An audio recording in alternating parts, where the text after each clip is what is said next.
Então, Renan, muito obrigado, cara, pela tua presença. É um baita de um orgulho pra gente te receber aqui, viu, irmão? Obrigado aí. Muito bem. Não, pra mim que é uma honra. Estou aqui de tiete e também de pré-candidato aqui nas duas funções. Sou teu fã e acho que faz um belíssimo trabalho porque toca o tema da segurança pública e de uma maneira sóbria. Até porque a questão de segurança pública é multifatorial e tem muita gente que faz carreira na internet e na política com as famosas soluções fáceis e rápidas, ganham mandatos e não resolvem porcaria nenhuma. E eu acho que esse é um tema central para o Brasil, é um tema central para essas eleições, e a gente vai ter que resolver essa questão de maneira inteligente. Tanto que eu tô vindo aqui trazendo soluções, mas eu vou ouvir e vou aprender. Como eu já aprendi outras vezes, até um tema que foi para mim importante, que eu coloco muito nas discussões, é a questão do estado de defesa.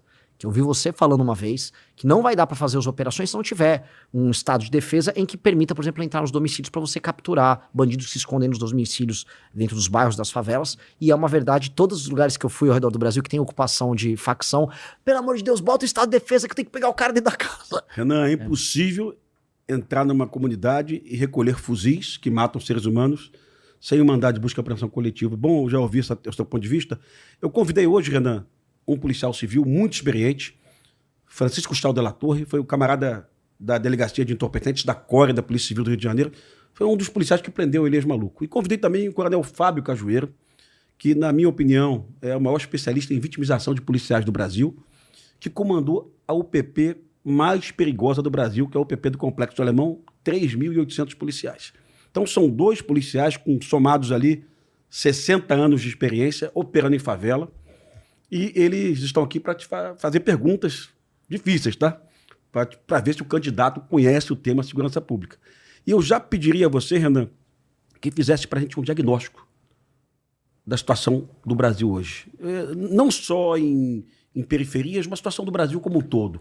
Na região norte, no Amazonas, como no Brasil todo. Sobre segurança ou sobre tudo? Sobre segurança, irmão. Sobre segurança. Segurança, bom, estamos num processo de transição para nos tornarmos um narco-estado. E eu acho que esse narco-estado, ele se dá de maneiras diferentes, com fórmulas diferentes e em estágios evolutivos diferentes. Então, eu vou no exemplo que eu dou. O Rio de Janeiro, você já tem uma mistura na política oficial, institucional, a Alerj, que é o maior exemplo disso, entre crime organizado, tráfico de drogas, para ser bem claro, e a política institucional. A ponto do, já vou botar aqui uma polêmica aqui, um dos meus concorrentes à presidência da República, o Flávio Bolsonaro, ter muito a se explicar sobre isso no processo eleitoral, porque apoiou o Bacelar, apoiou o TH Joias, aquele cara que caiu lá de Belfort Roxo, lá, o Canela, vai ter que se explicar, porque ele fica falando aí, não, a gente vai prender e neutralizar. Vai. Ele foi parlamentar aqui no Rio, depois foi senador, fez alguma coisa nesses temas, mas deixando ele aqui de lado, o que eu aprendi rodando o Brasil é que... e essa é uma visão que eu quero até trazer para vocês e até sofrer a crítica e ver se vocês concordam, que existem dois tipos, a grosso modo, de ocupação no Brasil.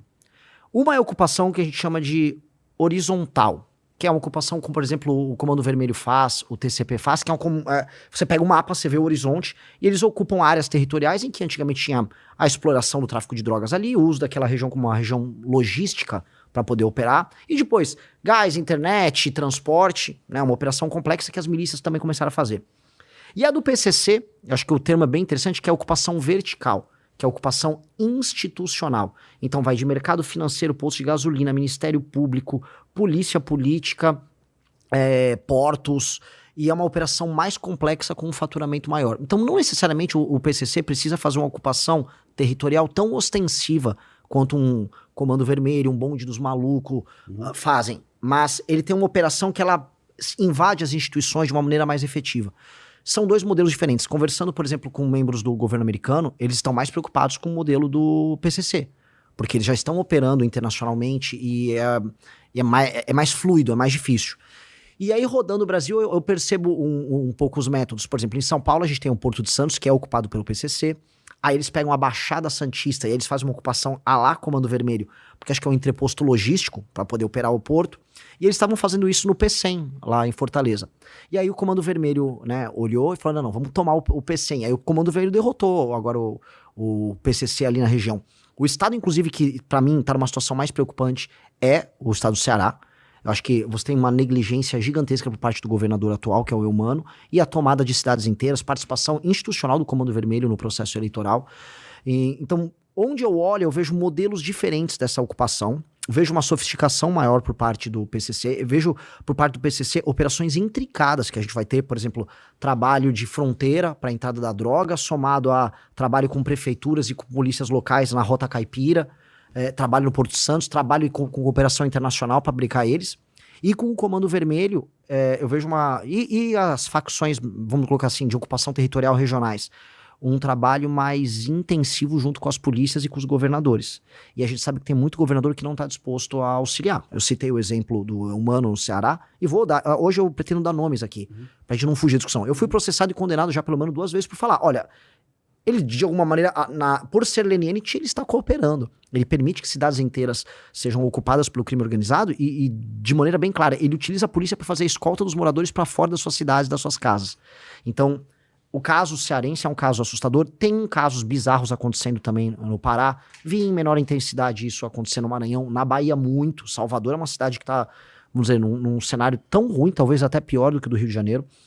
Então, eu acho que o Brasil está num processo acelerado de transformação dele próprio num narco-estado.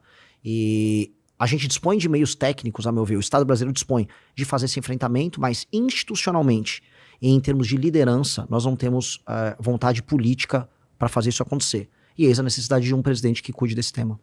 Perfeito, mas tu falou em meios técnicos. Temos legislação hoje no Brasil para esse enfrentamento? Não, essa seria a parte institucional que eu te falei. Perfeito. Institucionalmente falando, o arcabouço jurídico para a gente fazer esse enfrentamento não é suficiente. A gente tem que alterar as leis de execução penal, a gente tem que alterar as leis penais. Tem uma discussão que eu estou trazendo muito forte, que é a do direito penal do inimigo, de um autor alemão que chama Günther Jacobs, que no fundo é o pai dessas legislações especiais para enfrentamento a terrorismo, que a Dinamarca aderiu, a França aderiu, os Estados Unidos aderiu, até o Brasil ele trouxe uma parte do direito penal do inimigo, ele colocou isso dentro do seu corpo jurídico. Só que ele tem que ser bem mais claro com relação às facções. Elas têm que ter um tratamento jurídico diferenciado, e a tese do direito penal do inimigo é justamente o direito ser muito veloz e muito intenso com relação a membros dessas organizações anômalas. E, veja, a gente recebe críticas, eu fui muito criticado, mas isso dentro de uma democracia, e eu dou exemplo, a Dinamarca, que é uma democracia que ninguém critica, ela aplica isso contra facções. Tem uma facção específica que atua na Dinamarca, se você se associar a ela, você já vai preso. Se você divulga ela, você vai preso. E aí isso tem a ver com a cultura, a narcocultura, ou a superestrutura cultural do narcotráfico, a gente pode chamar do que a gente quiser, que é entendido pelo direito penal do inimigo também como uma parte integrante da facção. O aparato burocrático que ajuda a lavar o dinheiro da facção é ou não é parte da facção? Eu considero que seja. Com certeza sim. Então, institucionalmente, ou seja, em termos de arcabouço legal, trazer o direito penal do inimigo, passar um projeto de lei que inclua isso, vai permitir ao Estado ter uma ação muito mais efetiva com relação a essas figuras. Aí a forma como a gente vai tratar os presídios, e aí do meio técnico, para entrar, desde scan, 3D, aí utilizar a COAF, utilizar a Polícia Federal, colocar os governadores numa coalizão pra gente brecar eles, eu acho que essa é a parte mais fácil. A parte, a meu ver, institucional, que é ter o arcabouço normativo e a vontade política de um presidente da República em tocar esta guerra, acho que esses são os elementos centrais pra gente andar. Me preocupa, Renan, porque todo pré-candidato que vem aqui, que eu questiono a falta de legislação, né? Ele sempre diz para mim, mas a autoridade do presidente eleito... Bom, só com autoridade a gente não vai a lugar nenhum, né? Ontem eu vi um caso em Tocantins, farei um vídeo sobre isso, de um bandido que assaltou 10 farmácias ao longo de 15 dias, preso em flagrante pela Polícia Militar de Tocantins, né? Na audiência de custódia, o juiz diz que a prisão é legal, o juiz deixa claro da legalidade da prisão, e diz que o bandido vai responder em liberdade, né? Então, assim, isso em vigor a alteração do crime do roubo. Sim. Proposto pelo Kim Kataguiri, né? E sancionado pelo Lula. Sim. Ou seja, eu não posso dizer que o Lula foi omisso porque ele sancionou a lei que o Kim propôs, né? Com tudo isso, o juiz despacha que a prisão é legal, mas o bandido vai ficar em liberdade apesar de ter assaltado 10 farmácias, né? Então, assim, olha a complexidade disso. Sim, esse é um elemento fundamental, porque institucionalmente o judiciário, ele se considera acima da lei porque não existe sanção. A gente aprende no primeiro ano de direito que a norma, Hans Kelsen isso, a norma só funciona se ela tem uma sanção. Se você tem uma norma e a norma não tem uma punição, caso ela não seja cumprida, a norma não tem função. Sim. Do que adianta um juiz ter a lei a ser aplicada se ele não é sancionado quando não a aplica? Sim. E quando vem uma sanção, quase nunca vem, ele é aposentado com todos os seus vencimentos até o final da vida dele. Isso é um absurdo.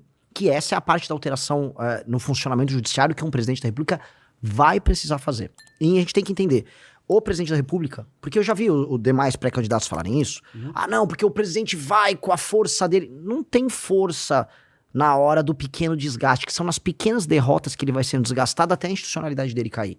Então o presidente da República tem que falar tudo que ele vai fazer na campanha e na transição e no ato da posse, ele já pautar esses temas de maneira imediata.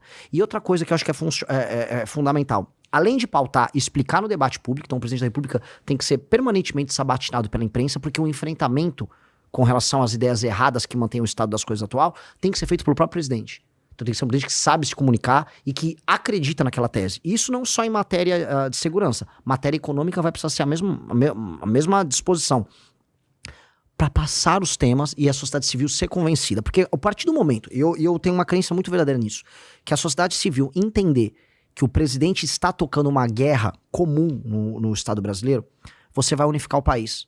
Porque tem um elemento que eu percebi agora rodando o Brasil inteiro. Do Rio Grande do Sul, que você tem 13 facções em Porto Alegre, até o Maranhão, todo mundo, de todas as classes sociais, de todas as regiões do Brasil, não é que ele quer que o crime acabe, ele quer se vingar do criminoso.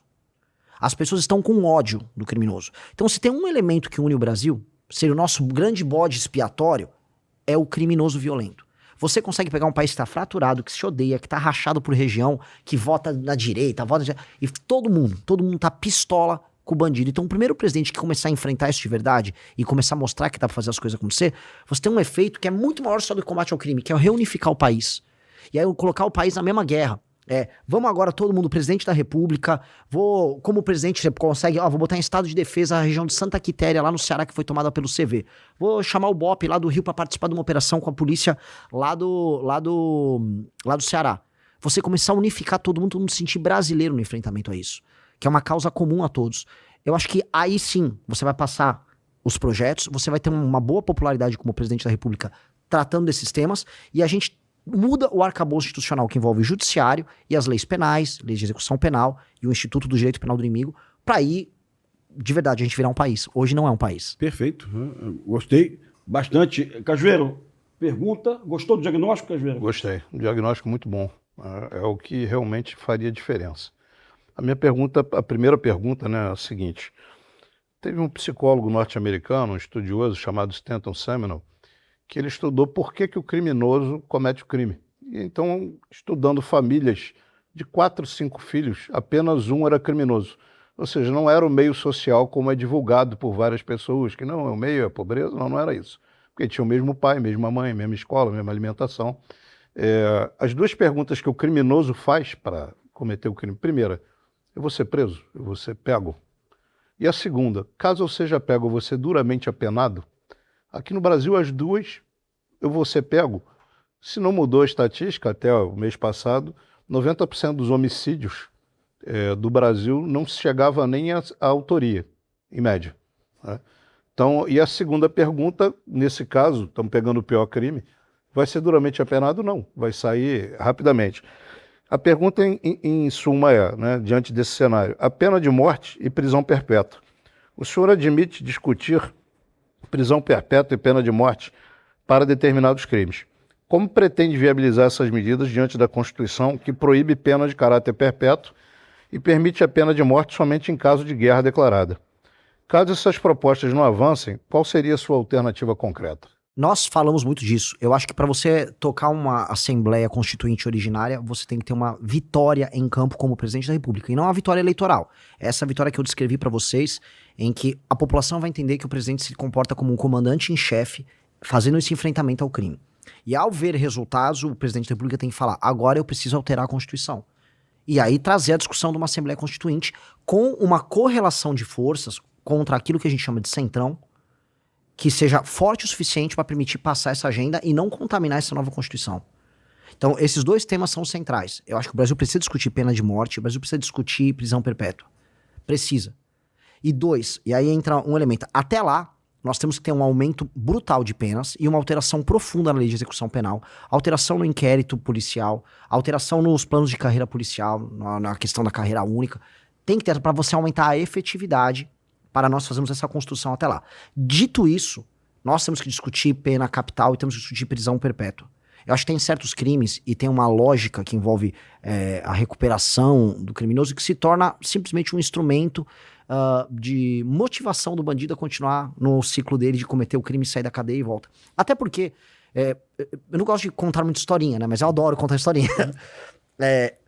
A gente tem uma questão que o Estado brasileiro, desde o fim do período do regime militar, ele tá tomado por culpa. Foi muita, violação de direito humano, e houve violações de direitos humanos, não tô negando. Mas não só as faculdades de direito, mas o legislador brasileiro, ele começou a operar na linha de que o Estado tem que diminuir o seu impacto punitivo. E ao fazer isso, ele criou uma indústria da impunidade que gera da parte do bandido essa sensação de leniência. Outra, tem um programa que estão saindo agora como Pena Justa, em que o judiciário se comporta como um agente desesperado para soltar um bandido, porque, este presídio aqui não está em condições. No Ceará, que está em guerra, o programa Pena Justa está sendo comemorado em rádio. Olha, vai ter agora um Pena Justa e vai tirar um monte de gente da cadeia. Tipo, eles estão em guerra. Então, claramente, um bandido hoje, ele se sente muito confortável em trabalhar. Muito confortável. Então, essas alterações de Constituição estão no nosso plano, mas eu só vou conseguir executar, então não vou ser mentiroso, se eu conseguir antes ter vitórias contra o crime organizado e ter uma vitória do ponto de vista econômico, que é fazer os juros baixar e as pessoas começarem a voltar a ter empregos formais. Se eu não conseguir essas duas vitórias, eu não vou ter força para uma constituinte. Então eu não vou vir aqui mentir para vocês. Só vou conseguir fazer uma constituinte se eu ter essas duas grandes vitórias nos 2 primeiros anos de mandato. Perfeito. Eu ouvi você fazendo uma ressalva à posição do Centrão, e eu lembro que há 7 anos, né? O general Heleno, numa reunião com os deputados federais da base do governo, né? Ele dizia para os deputados, vários deputados aqui vão vão virar tchutchuca de Centrão, né? E de fato aconteceu.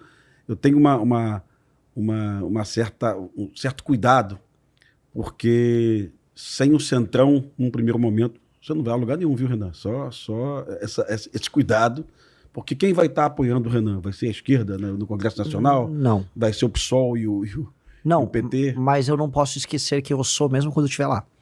Perfeito. Eu não posso deixar de odiá-los. Sim. Só que a democracia, e essa é a beleza da democracia, impõe que eles sentem comigo e eu sente com eles. Perfeito. E eu os trate com respeito, mas eu tenho que saber quem eu sou e eles têm que saber quem eles são. Então, o Centrão hoje opera através da compra de votos, com relações sujas com o crime organizado. Aqui no Rio de Janeiro, o Centrão é completamente vinculado ao crime organizado. E eu sei quem eles são e espero que eles saibam quem eu seja. Quem eu sou, desculpa. Então, somos diferentes, mas já que o eleitor brasileiro está disposto a colocar pelo menos 300 membros do Centrão altamente corruptos no Congresso, e vou profetizar de maneira negativa, vou amaldiçoar, mas é uma realidade. Sim, o eleitor o fará. O eleitor vai vender o seu voto para mais de 300 bandidos que vão estar no Congresso. Eu, vencendo a eleição, vou ter que lidar, porque foi assim que o eleitor brasileiro quis. E possivelmente na urna vai estar um deputado federal do Centrão, um senador do Centrão, e o cara vai escolher você. É bastante razoável que aconteça. Ganhando a eleição, isso vai acontecer aos montes, aos milhões. Sim. E eu para explicar isso para o eleitor depois, porque o eleitor vai ter tomado essa decisão consciente. Esse é o grande problema brasileiro. É o tal do sistema.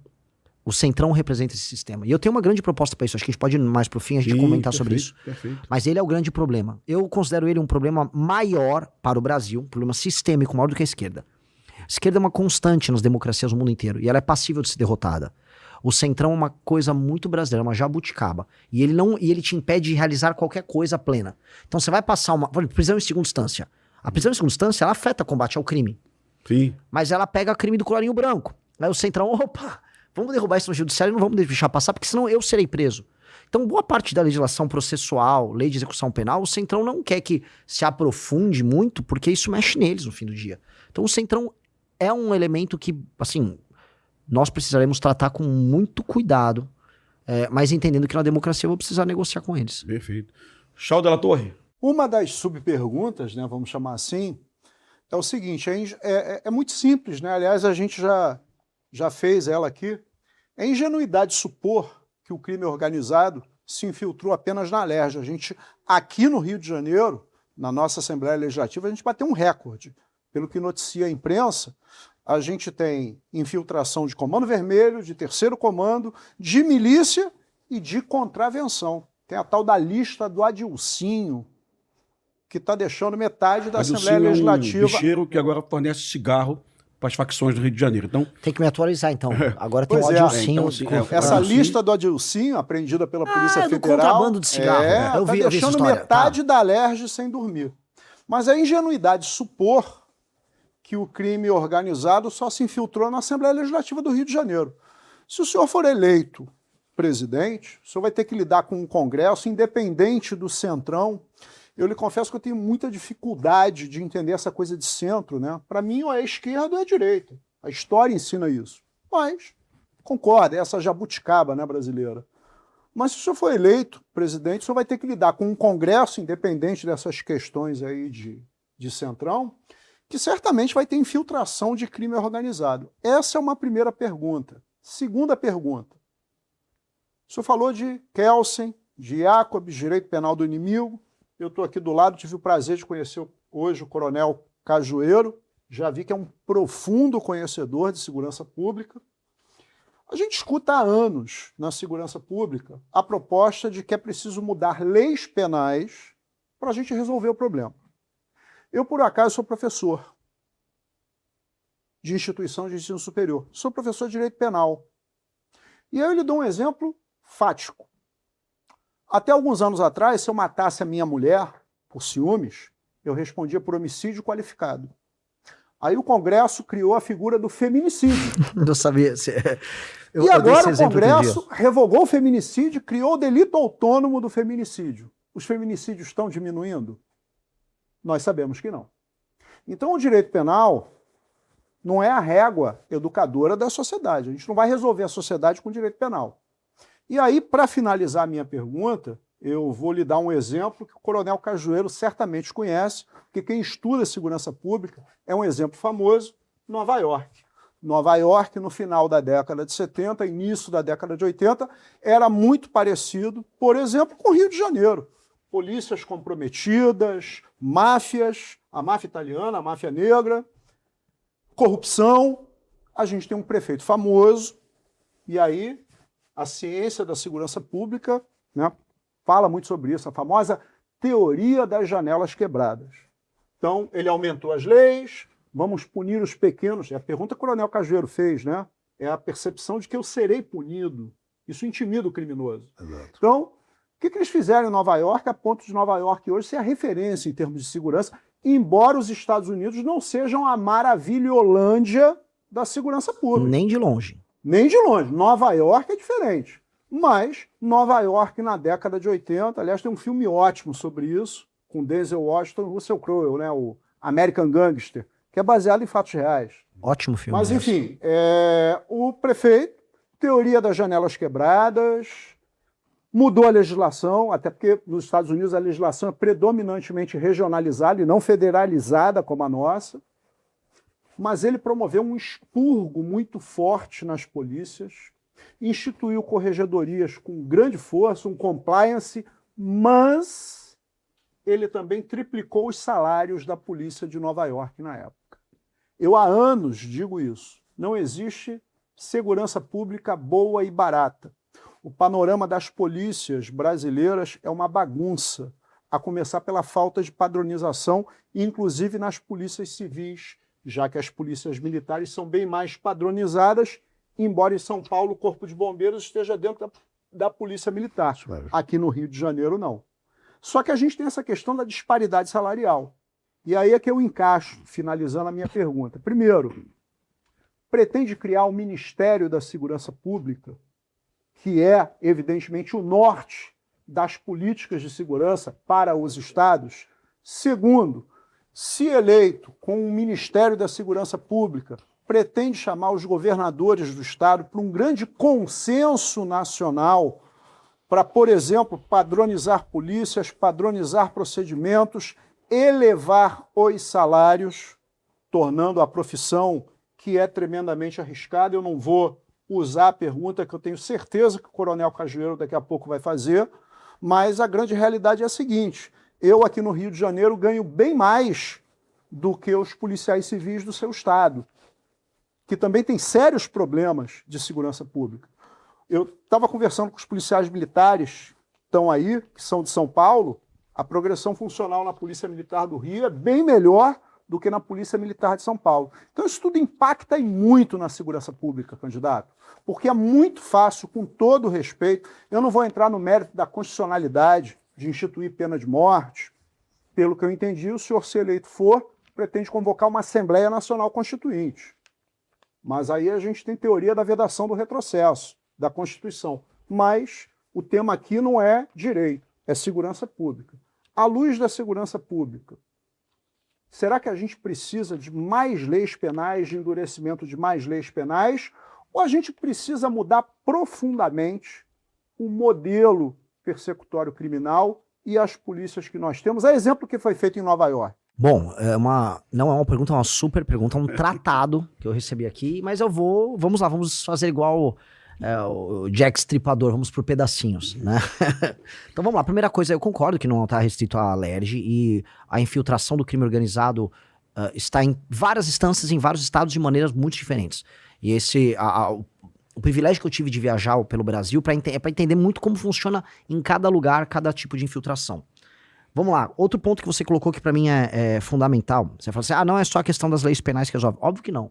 Porque a lei, se ela não tem efetividade, ela é letra morta. A lei brasileira é letra morta, a começar pelo judiciário, que não faz uma implementação devida dela. E o inquérito policial, que não é funcional no Brasil, as carreiras, ou mesmo o acompanhamento de um processo. Às vezes um policial que deveria acompanhar do começo ao fim uma determinada investigação, ele faz a primeira parte, depois vai cair num escrivão, e a coisa não anda, o Ministério Público entra por cima. É caótico o modelo de investigação nosso, e o modelo persecutório depois, e aí vem a subjetividade do juiz, que aqui o juiz ele tem a sua subjetividade. Então, como aconteceu no caso do menino Henry Borel, é machismo estrutural você colocar a mãe ali. Objetivamente falando, uma reforma do judiciário, que é uma reforma que a gente está propondo, ela tem que ser estritamente literalista no sentido de implementação da legislação. Matou tantos anos, tem esse agravante aqui, tantos anos, o juiz só vai cumprir aquilo. Essa subjetividade que hoje é permitida ao juiz, ela é um dos elementos que mais gera impunidade, e ela gera um elemento discricionário e subjetivo que, conforme você sobe para as instâncias superiores, piora.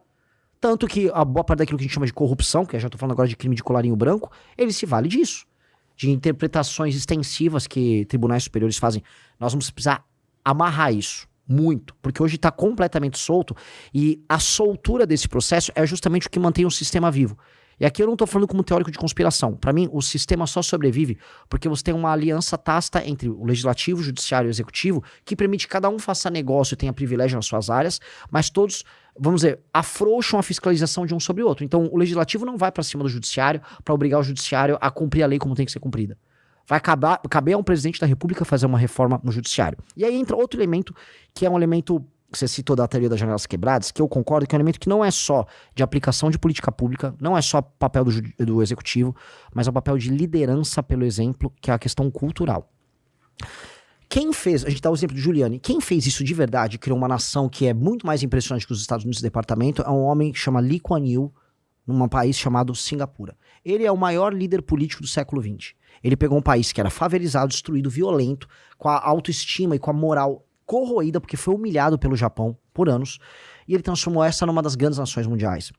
O que ele tinha como teto? Todo mundo falava, a pessoa em Singapura, ela é suja, ela é porca, ela é criminosa, ela não é confiável para fazer negócio. E ele acreditava que, primeiro você vem com leis e uma liderança muito firme na aplicação da lei, ou seja, o exemplo vem de cima, a lei dura e a sanção pesada vira hábito, o hábito depois se torna cultura, a ponto de você sequer conseguir distinguir no futuro que aquilo um dia foi forçado à população. A sanção, a lei dura com a aplicação e o exemplo da liderança acaba gerando um exemplo positivo. E nós no Brasil já tivemos exemplos positivos. Até os anos 90 o brasileiro não usava cinto de segurança. Até o meados dos anos 2000, todo mundo fumava dentro de qualquer espaço fechado.